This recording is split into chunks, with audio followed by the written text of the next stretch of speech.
Please welcome Alisa Hahn, Deputy Chief Carmen Best, Sue Ellen Freed, and Reverend Harriet G. Walden. Let it rain.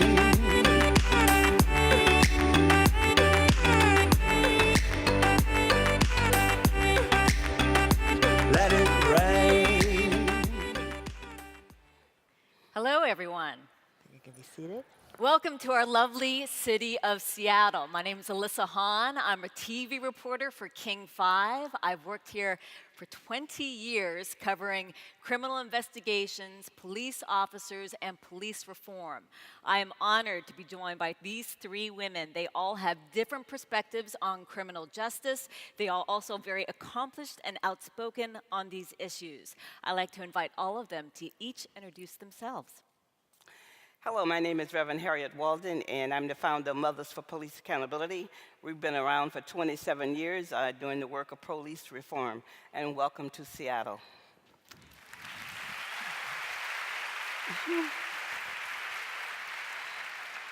My name is Sue Ellen Freed. I've been involved in the prevention of child abuse for over 40 years. I've been involved in a prison program, a self-help program for inmates in Kansas prisons for 35 years.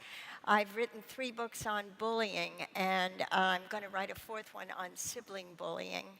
I've worked as a dance therapist with psychiatric patients. I'm addicted to personal transformations. I love to witness them. And I was President H.W. Bush's 900th point of light. All right, all right. Impressive. Thank you. Yeah. Good afternoon, everyone. My name is Carmen Best. I'm the Deputy Chief at the Seattle Police Department.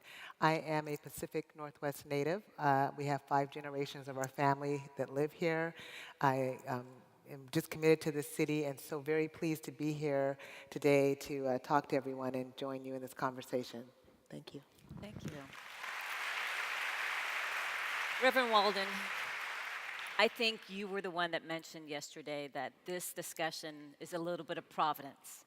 We're having this talk 2 days after the shooting of an African-American young mom here in Seattle. It made national news. She was a woman in crisis. I'd like to take a moment of silence to remember Charlena Lyles.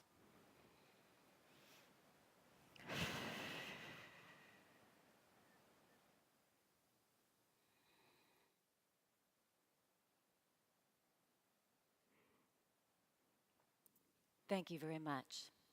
My first question, and a timely one to all of our panelists here today.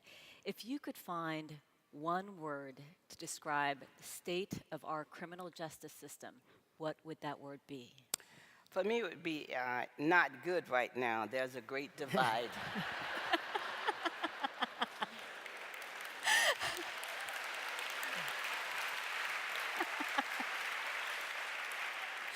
But hope for possibilities of renewal. Sue Ellen Freed. My word is lucrative, and that came from a group of inmates that I was with last Wednesday night. Wow. And my word is imperfect for a host of reasons, and I'm sure we'll elaborate. Very well said. What do you think, for each of you, that we must change about our criminal justice system to improve it and make sure it serves everyone in our country? Well, I think everything needs to be completely overhauled because the police work for us. They're our employees. And we need more community policing, and we need to look at the biases that we all have, and so it's biases in law enforcement. So those are my ideas. I'm concerned about the dehumanization of the criminal justice system. I believe that people who go into prison lose their identity, they become a number, they lose their dignity. In Germany, when you enter prison from the first day, they start training you to re-enter society. They focus on reintegration and helping you normalize your life. In this country, if you spend 1 day in prison and come out with a felony conviction on your records, It is so challenging just to find a job, to find a place to live, how to just survive. That is why the recidivism rate in this country is 50 to 67%. And our program, Reaching Out from Within, has a recidivism rate of 8%. I can. Wow, that's wow. Very good. I cannot tell you how many men that I have learned to love who have been in prison for 25, 30, 35 years came in when they were 16 and 17 because they committed crimes when they were teenagers and their brains weren't developed, but mostly they had been abused, abandoned, and betrayed by their families and society, and it's shameful that we put them in prison. All right. Yeah.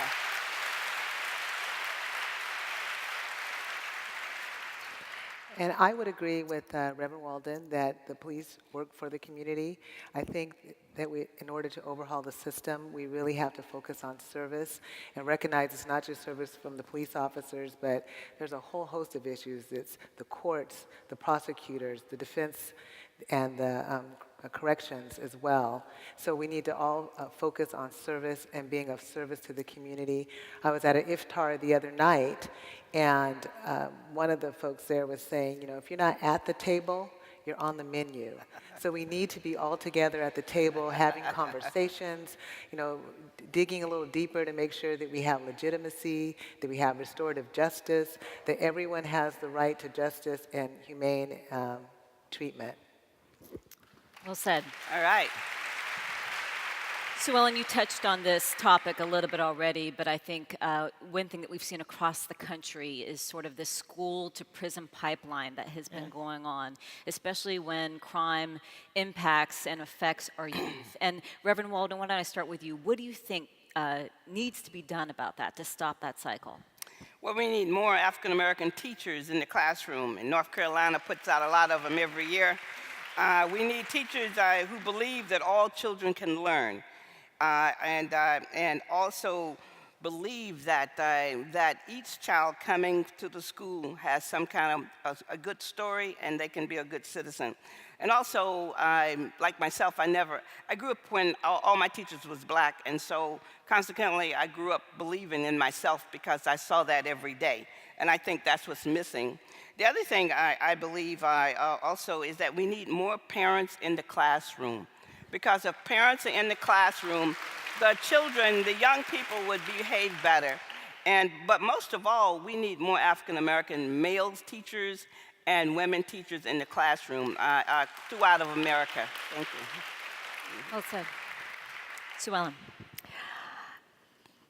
I have heard that correctional officers across the country, every year they look for data that shows how many children in their state cannot read by the age of 3rd grade. That's right. And they start figuring out how many new prison cells they're going to have to build based on those number of children. But I've also learned something very interesting in a bullying study. They started with 800 children in the 3rd grade, and they asked the kids to put a check mark in front of the name of every student that had been a bullier. They collected those, saved them, waited till they were seniors, repeated the same process. They found that almost every senior had the same check marks as the kids in the 3rd grade. They waited 10 years later, after the 3rd graders had graduated from high school. When they tracked them down, they discovered that 1 out of every 4 bulliers that had been identified in the 3rd grade had a criminal record by the time they were 30. And the male bulliers were more likely to abuse their spouses, and the female bulliers were more likely to abuse their children. So why wouldn't we start working with children in the 3rd grade? Wow. Great. Great. Well, I would say that we all know the children are our future, and if we're not investing in young people, then shame on us. And in regards to the school-to-prison pipeline, it's really important. We have in Seattle officers that work in the schools. They're not there for enforcement, but there to help, be mentors, to work with young people. Many of these folks have, many of the kids have trauma care that they need additional resources, and it's an opportunity for us to invest in our young folks so that we are mentoring them and providing them services that they need. So we don't believe in suspension or expelling kids from school. We even have officers that will stay with those kids at school because we know when we remove them from school, when they're outside of the school environment, they actually have less chance of success and more likely to be involved in the criminal justice system. And if we're not investing, I have to repeat this, if we're not investing in our young people, then shame on us as a society, right? So everyone has a role in that. Right. So we've talked a little bit here about intervention and the importance of role models, and here you have this audience full of people who are all ready to make a difference, I think, out in society. What advice would each of you have for people here if they want to somehow impact this issue?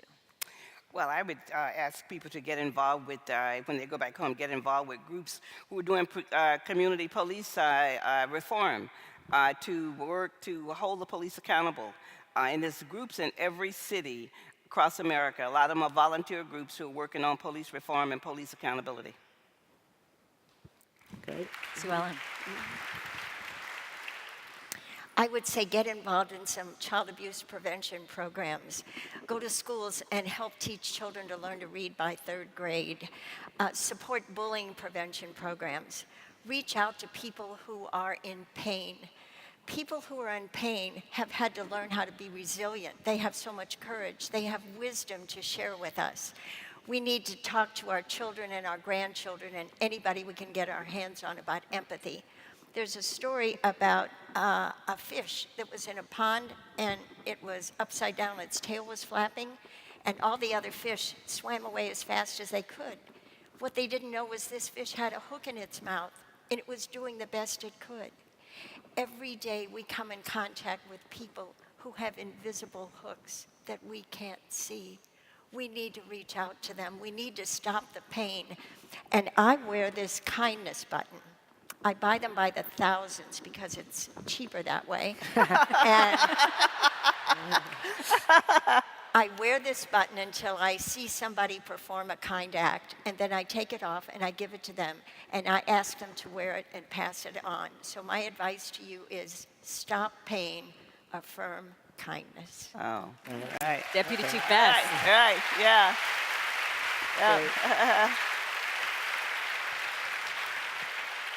I know we're almost out of time, but I would say that people need to act, volunteer in whatever capacity that you choose. There are so many issues out there that are important to so many of us.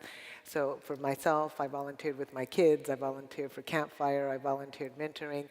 Whatever it is that strikes your passion, pick up the phone, walk down to the nearest facility, but make sure that you just take that step and act. Thank you. All right, thank you. Reverend Walden, Sue Ellen Freed, Deputy Chief Best, thank you so much for taking part in this talk today. I'd like to introduce our next speaker today who has a pretty daunting resume. She went to Stanford at age 16. She's a chemical engineer, a physician, an entrepreneur, Bears science literacy advocate, and the world's first woman of color to go into space. My favorite credential of hers is that she's also been on Star Trek. I'd like to welcome everybody to Dr. Mae Jemison.